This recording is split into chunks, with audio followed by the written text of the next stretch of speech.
Hey guys, so today I want to share with you a way of building a counter on Excel. I'm going to show you three ways actually.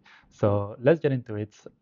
As you can see now, I'm in Excel and I've been preparing three solutions to build a counter. So the first one we're going to see is works with the function which is called today.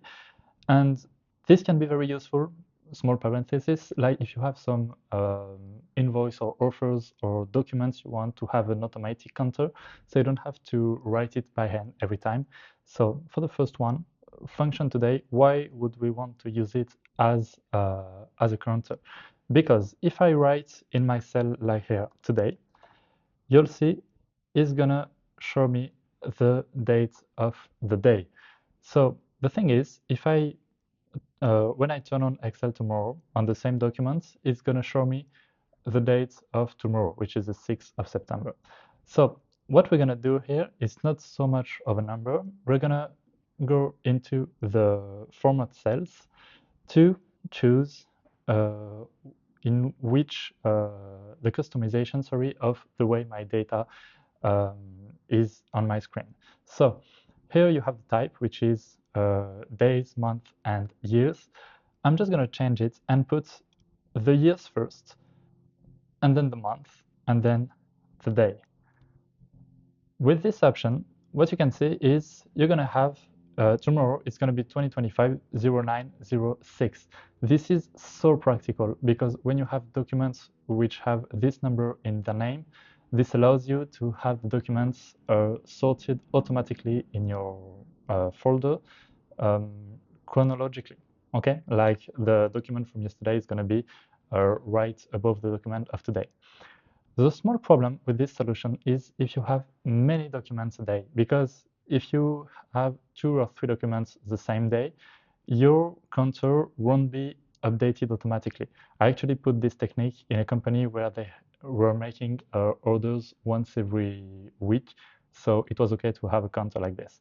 But if you have several documents a day like this, you want to maybe use the second solution, which is called now.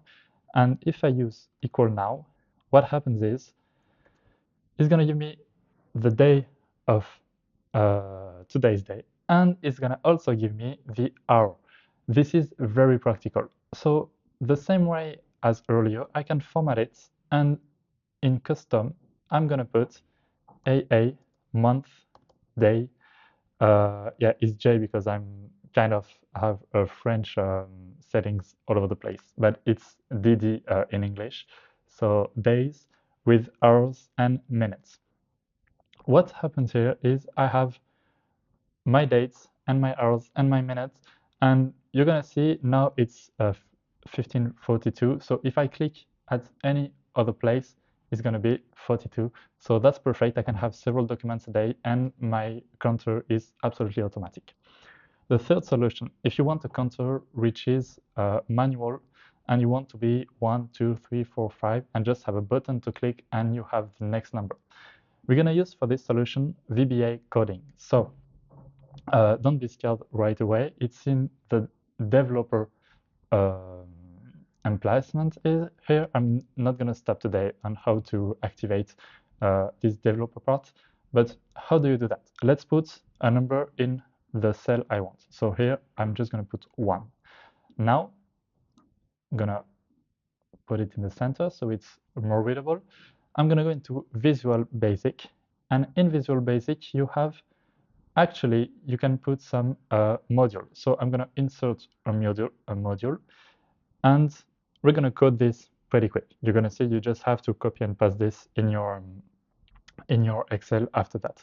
So let's put sub counter, and you see he automatically puts the end sub, so the end of the function. And I'm going to ask him to set, so how are we going to call it? Actual number as the range where I have my number, which is E5. So range E5. I'm going to make a test to see if it's okay, if he can get my actual number.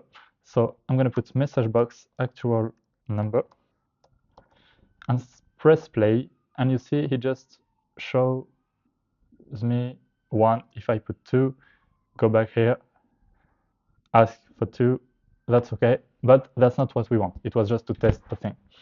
Now, what I'm gonna do is have another, I'm gonna put a dot value here, which is safer for the rest. The same, I'm not gonna go into details on this, but we're gonna have a new number. And the new number is the number after the actual number, which is gonna be actual number plus 1. Very easy. And now what I want to do is my new number, my range E5, sorry, to have the value of my new number. So equal new number. If I press play, you can see here my coding working very well. Every time I press play, I have a new number. But the thing is, you don't want to go into developer and Visual Basic every time. It's so not practical and it's not the point. So we're just going to make a button like I'm doing it kind of, I mean, there are many ways to make a button, but I like to make it very easy. I'm just putting a shape next to it and I'm going to put next number on my shape. So here I'm gonna put this in the middle, a little bit bigger, bold.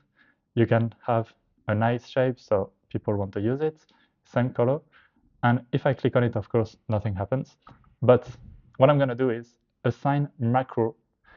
And when I assign a macro to this, I'm gonna choose counter. And now what I can do is next number, counter, and I have automatically my control, which is here, which is very practical. So thank you so guys for watching. Very simple Excel.